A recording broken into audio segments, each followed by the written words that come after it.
twice a month, we have a series of clinics at Studio Envision, where we pull together a group of subspecialty providers for the sole purpose of helping you manage your patients locally, so that you're not having to try to get these kiddos sent to a tertiary care center or call the PALS line or any of those other kinds of sort of clunky approaches, when what you need is some quick help and you feel really comfortable with the relationship that you have with the family. We want to maintain that patient-centered medical home approach to patient care, and so this enhances that. You can get some outside help, but you're still the primary caregiver, and your system is the primary caregiver for your child and family. The other thing that we hope happens in these settings is that we learn more about managing certain kinds of cases. So sometimes, when someone presents a case, that vicarious learning that happens from listening to someone else go through the process, you can say, hey, I have a kiddo that's kind of like that. I wonder if this approach might work. And what happens is that wherever you are, you become the local experts for taking care of certain kinds of children with certain kinds of illnesses, so that not only do you learn from this environment and help us manage the cases that are presented better, you also then are enhancing the skill set that's in the community where you live and work. It gives you an opportunity to interact with your provider peers across the state. A lot of providers are isolated in smaller communities, so this is a place where you can at least come together twice a month and get that access to each other. We want you to be able to provide the best care you can for your patients, so this is a way of getting at new evidence. So again, I talked about today's not really the doctor talk in terms of content area, but most of our didactics are very, very specific topics to help you get another piece of the best practice guidelines for a particular population of patients. This one, COMM, where you've signed in, is for the overweight population and those with prediabetes, type 2 diabetes. The clinic that I ran this morning is specifically for nutrition care in pediatrics. Dan Rifkin, who's here at the table, runs a specific program around the integration of case consultation in psychiatry and behavioral health. Is that correct characterization, Dan? And the integration of behavioral health with primary care. So the idea there is not only do you get, the same opportunity to work together, but he's also giving you over time some evidence for why certain approaches are out there and how to use them. So it's really a great service, and I have to tell you it's underutilized, so that's why I'm spending my 20 minutes here today to preach to the proverbial choir. Since you mentioned that this choir member would want to sing out, if I may, I would like to sing out about TPIC, which is for pediatric providers, a case consultation opportunity in a group format the first Wednesday of every month at noon. We also have for school-based health center providers a behavioral health case conference forum on the third Wednesday of every month from 3 to 4. And complementing these group consultation and conferencing opportunities is an individual and sometimes as arranged group psychiatric consultation that's available on a scheduled basis 4 afternoons a week, excluding Thursdays. So there's a lot of opportunity for psychiatric consultation in an integrative fashion with behavioral health and primary care. Thank you. Yeah. So yes, we're all doing our sales pitch here, and we've managed to convince 2 of our Medicaid managed care organizations, Molina and Blue Cross and Blue Shield, to value this program with money. So they're showing us the money, which is important. However, because the service is underutilized, my fear is that at some point, if it's not used in a way that is benefiting their members, they may take away that incentive for providers to use this service. And it is an incentive because it's outside your normal path to get information. People call the access line to get a hold of physicians and specialty providers about patients. Referrals are made where families drive up to get certain specialty care at a tertiary care center or freestanding clinic. So those are the usual ways that things happen. And so one of the things that Molina and Blue Cross and Blue Shield are doing is incentivizing you using this other modality, which is take a little time out of your work week a couple times a month and get access to these folks and not only do you get good care for your patients in that sense, but you're also enhancing your own skill set. Additional carrot is that you do get CMEs or CEUs for the time that you spend with us, so that's important too. So what's the process? So you need to identify a patient that you feel you could benefit from a telehealth case consultation in any of Envision New Mexico's clinics, okay? So we have actually 5 opportunities. So we have the Pediatric Nutrition Telehealth Clinic, which falls on the same day as COMM-TC. We have this one, which is for the overweight clinic, COMM-TC, where you find yourself now. We have APT, which is our asthma pulmonary telehealth clinic, which operates exactly the same way as these others. There's a evidence-based medicine piece at the beginning, about 20 minutes, and then all for case consultation, so it runs in the same way.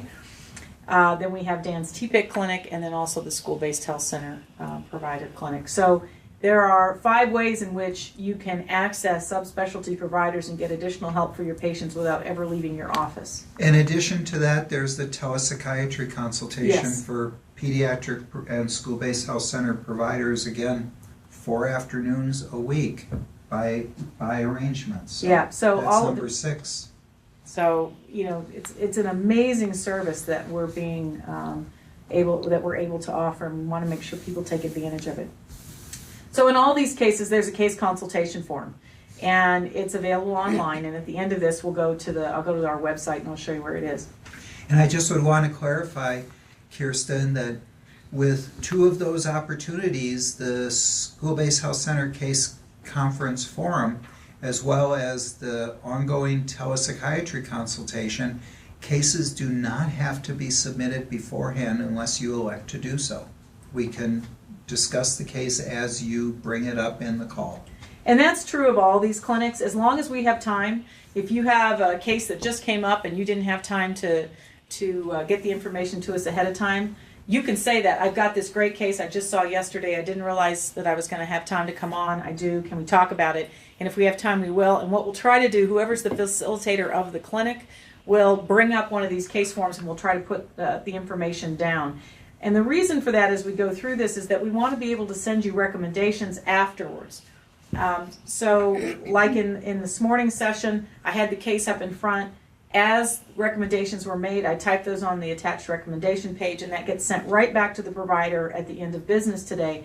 And that then gets incorporated into that child's chart, so that not only the person who requested the consult can see the information, so can everybody else who's caring for that child. And that then is the documentation if you're ever asked by Molina and Blue Cross Blue Shield, when you submit that additional code, you actually have documentation from us that the case actually was presented and recommendations were made. So you would email that completed form to Clancy Tarbucks. She is our telehealth coordinator, and she'll schedule the case and send your case to the appropriate clinic. So depending on what the content is in your case, it might get shunted to one of those clinics so that you get the right group of subspecialty providers helping you manage your child. You're going to present your case and the questions you have to the clinic on the assigned day. Now, we do have an option, and this is going to happen today for one of our providers. They were not going to be able to be at clinic, so we're going to present for her and then send the information back to her. So, that's also an option. We would like to have someone from your team, if can be, on the call, just because if there's something that we don't understand in what's written, someone can clarify for us. You'll receive written recommendations from the clinic facilitator, and then all you have to do is the next time the patient comes in, you're going to submit this Medicaid GT modifier with the next visit billing for that patient. Oops. And so here are my examples. I had to do a blank slide to remind myself that I had examples.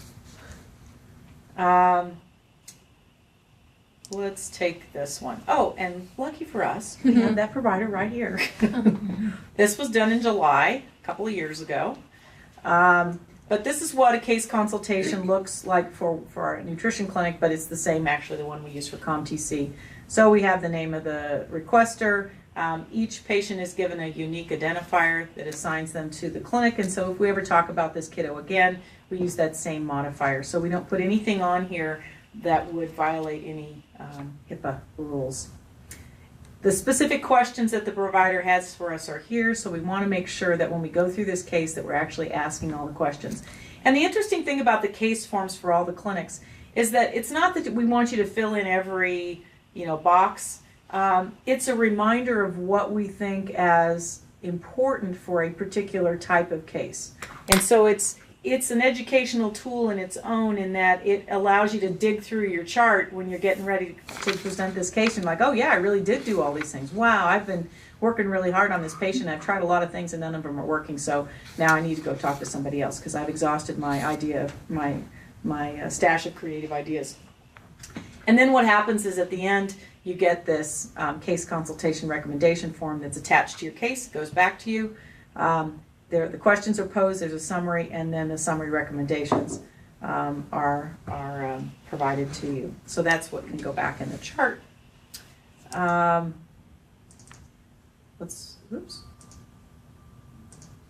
This is a case that was presented October of last year. Again, this is for this clinic, COMM, and it was same kind of thing. Lots of information in here provided by the provider. They felt like they needed to add even extra stuff there wasn't a box for it. We got a great bunch of labs. And for those of us who don't know this patient, be able to look at a timeline like this and a table is really helpful. If you don't have it, that's great, but the more information we have, because what we like to do is review the cases ahead of time. And then if we don't know something, or there's some particular test that's been done that we're not sure about the interpretation, or we feel like we need to ask one of our colleagues outside of this group, then we know what to go after. So this is really, really, really helpful that all of this was put together. And then we have all this additional information.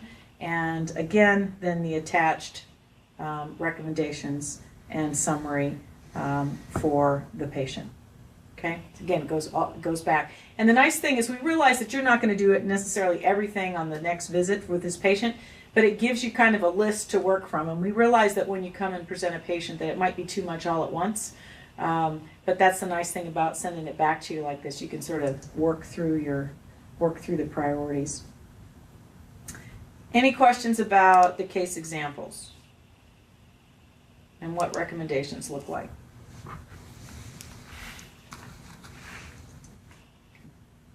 Okay, so for many months, everyone has seen this slide and probably ignored it.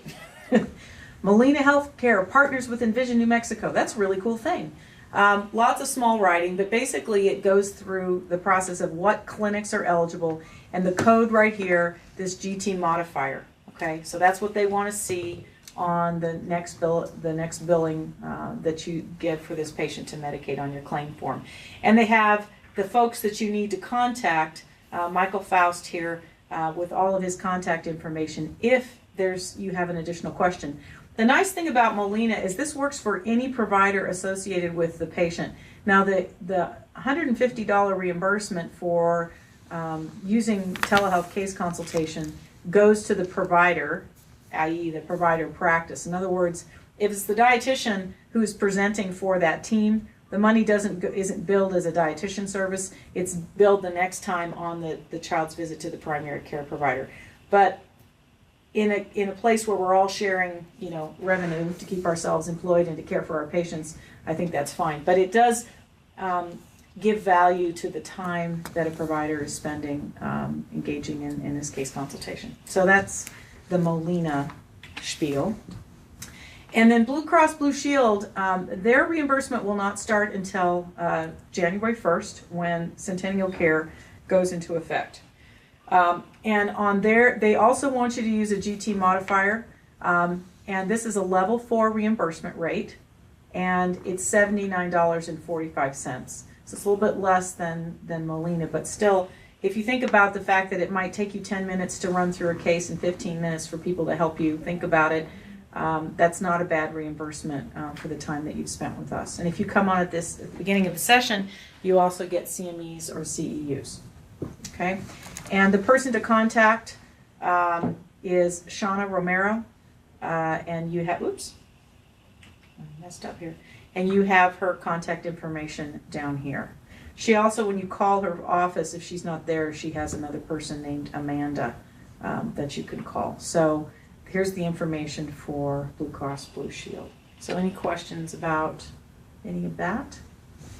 Yes, Dr. Rifkin. Yes, Kirsten, thank you for reading my mind on backtracking to this slide and the preceding one about Molina. Both of them have a Q code associated with the GT modifier. So when the GT modifier is referred to, that collectively means putting in that Q code. Putting in the Q code. Now, the thing that I was trying to do is trying to confirm with Blue Cross Blue Shield, they wanted us to use the same Q code.